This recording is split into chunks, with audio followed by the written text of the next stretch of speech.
This is an ENN News Update. Good morning, Eagles. I'm Chris Reed. And I'm Colin Pace. And this is ENN. Yes, after an eventful weekend, it is good to be back for one more week before furlough. This weekend kicked off with the Teacher Appreciation Day Parade. I was on the scene to get a post-parade interview with Major Gerard. Chris Reed here, just after the parade with the Commandant of Cadets. Sir, how do you feel the parade went today? How do I feel the parade went today? It's a very interesting question, Mr. Reed. I would feel better, perhaps, if we had better practices beforehand. But all in all, I suppose it would be safe to say that we don't look as bad as we could have. Yes, sir. How many practices did we have before the parade? Well, in some sense, Mr. Reed, every passing review is practice for the parade. There's two specific parade practices. I think the path to success is clearly laid out for us. The next time we have a parade, we'll have a drill every day at 05 for the 2 weeks before the parade. I think with that kind of practice, we can clearly expect tremendous improvement. Yes, sir. What do you think the biggest flaw of today's parade is? Wow. Where should I begin, Mr. Reed? That's a very difficult question for the Commandant to answer. The biggest flaw? Basil Davis. Need I say more? Basil Davis. Well. Sir, which company do you believe marched the best today? Best company. Well, I suppose I could pick out the worst company and leave you that I could pick out the best company. Cadet Langley, in Bravo, was scratching his face, which of course I will address with him later on a very personal level. But I would have to say that all in all, Delta Company looked pretty good. Very nice, sir. All right, sir. Thank you for the interview. Always my pleasure, Mr. Reed. Carry on. Wow, I don't know about you, but I'm excited about 5 a.m. drill. Yes, but there was more to this parade than any other we've had this year. That's right. We named the Teacher of the Year, but let's cut to Chris with an interview with Colonel Cagle. Christopher Reed here with Riverside's Teacher of the Year, Colonel Cagle. Sir, how does it feel getting Teacher of the Year? It's an incredible honor. I'm truly humbled. Thank you, sir. How long have you been teaching? I've been here since 2002, and it's been a delight. I left corporate work to come to teach, and I really felt a calling. And this is so nice because this is a validation that that dream that I'm living out is truly coming to fruition right there. I'm seeing great recognition, and more importantly, in the students that get to teach. So you say this award is a validation to you of your teaching profession. What do you say is the most rewarding part of being a teacher? Absolutely, 100%. It's getting to work with these fine young men. Just the greatest opportunity to interact with the future generations, and to me, that's what makes all the difference. To know that I'm having an impact on the future, far beyond my years. I hope to positively impact. Thank you, sir. Thank you very much. Wow, a truly motivating story. Yes, but we also gave the President's Award to Miss Seymour. Yes, and Miss Rogers received the Support Staff of the Year Award. Now let's go to Chuck White with sports. This is Chuck White with the weekend news for sports. Let's start in college football. Auburn quarterback Cam Newton won the Heisman Trophy by a landslide Saturday, despite the allegations that have been put against him.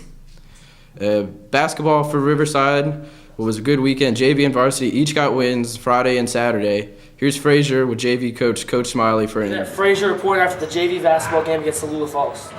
Sir, what do you think your success was tonight? I think we were able to play the passing lanes. We were able to pick them up full court and get some steals, which led to some easy baskets early in the game. What do you think you need to work on in the future, sir?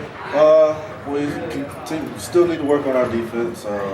Still got a lot of guys who don't want to buy into the defensive philosophy that we got. So if we can continue to work on that, I think we'll be a little bit better. Sir, who do you think played well tonight or the best? I think it was a total team effort. We did have some guys that stood out more than some. Michael Gallup played a pretty good game. Cadet Nixon also played well. All right, sir. When's your next game? We play again tomorrow, 2 o'clock against Chesterton. Gabriel Fraser reporting. That's JV basketball. Varsity basketball faced off against Coach Tilley on Friday. Coach Tilley used to coach for Riverside for the basketball team. After his defeat, Coach Tilley refused the interview But now let's go back to Fraser with an interview for Coach Smith after the win. Hi, I'm Gabriel Fraser, reporting on Friday after the win against Tallulah Falls with Coach Smith. Coach Smith, what do you think the main points of a successful team is tonight? Well, we're a little bit more athletic than Tallulah Falls, and it came down to just having a little few more athletes than what they got. They played well and kept it close, but we got a much needed win, and hopefully that can turn things around for us. Coach, what do you think we need to work on as a team to improve more? Well, I think we got to work on our chemistry. We got to work on our effort, and our intensity, and just play basketball.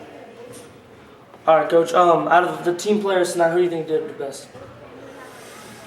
Well, we didn't shoot the ball well. Let's just give it a team effort. It's our first win of the year, and let's just build on that. Okay. Who do you guys play next, Coach? We got Chestatee tomorrow, Saturday afternoon. We got Towns County Tuesday night, and then we're done for Christmas. I'm Gabriel Fraser. Out. NFL news this Sunday: the Steelers beat the Bengals 23-6. The Jaguars beat the Raiders 31-28. And the Packers lost to the Lions in an upset 7-3. Also, the Miami Dolphins upset the New York Jets 10-7. And Chris Reed met up with assistant coach Josh Mary. Let's cut to that for wrestling. I'm here with assistant wrestling coach Josh Mary. We're behind. Hoping to get comments on Wednesday's wrestling meet. Sir, how do you feel Wednesday's wrestling meet went? Well, by the scores, they didn't go too well. But luckily, we're filled with young kids. Got a lot of mat time for those young kids. Some of our seniors, Fernando Winter, he did very well. We bumped him up in weight class. He went 6 minutes for both matches, so he did pretty well. And then our young guys, like I said, got a lot of mat time. This was your second wrestling meet so far this year, correct? That is correct. Plus, we've had a tournament during the last week or so. Judging on these past three events, how do you feel about the rest of the season? Well, we're young, and the way wrestling is, you got to be in shape. And Thanksgiving break doesn't help us at all because a lot of the kids, they go home for a week, sit on the couch and get fat and happy over turkey. Basically, we're young. We don't start peaking until the end of January, so all we can do from now until the end of January is get a lot of mat time, work on technique for the young guys, and then let our senior boys like Fernando Wiener and John Sharif grow during the season and hopefully peak come postseason. How many years have you been coaching? Riverside, this is going to be my 4th year, and then 2 years prior, so this is my 6th year right now. Wow. In your experience, how have you gotten over pre-match stress before wrestling? As a coach or a wrestler? Both, actually. Well, as a wrestler, I would just listen to some heavy metal or some nice, intense music and just concentrate on what I was going to do. And then as a coach, basically, I just try to emphasize to the kids, go out there, give us 100%, try as hard as you can, and have fun. Well, thank you, sir. You heard it here first. I'm Chris Reed, along with Josh Mary. Have a nice day, Eagles. Go and give wrestling your support this week in their match. And let's go back to you in the studio, Chris. As you all remember, last Tuesday, Cadet McCoy received the Presidential Pen for his heroics on the past Eagle Challenge. ENN's own Zach Garrett caught up with him earlier this week. Hey Eagles, this is Zach Garrett here, reporting with Chandler McCoy, who recently received the prestigious Presidential Coin for saving a kid on Blood Mountain. Chandler, how's that experience for you? It was exciting, Garrett. It was very cold, wet, but I enjoyed every mile we took. Now, it's to my understanding that a cadet passed out up on the mountain, and you were the one that helped regulate his saving going to the hospital. Could you fill me in on that story? To start off, it really just wasn't me. A lot of the group helped. Took turns carrying him, keeping him conscious, warm.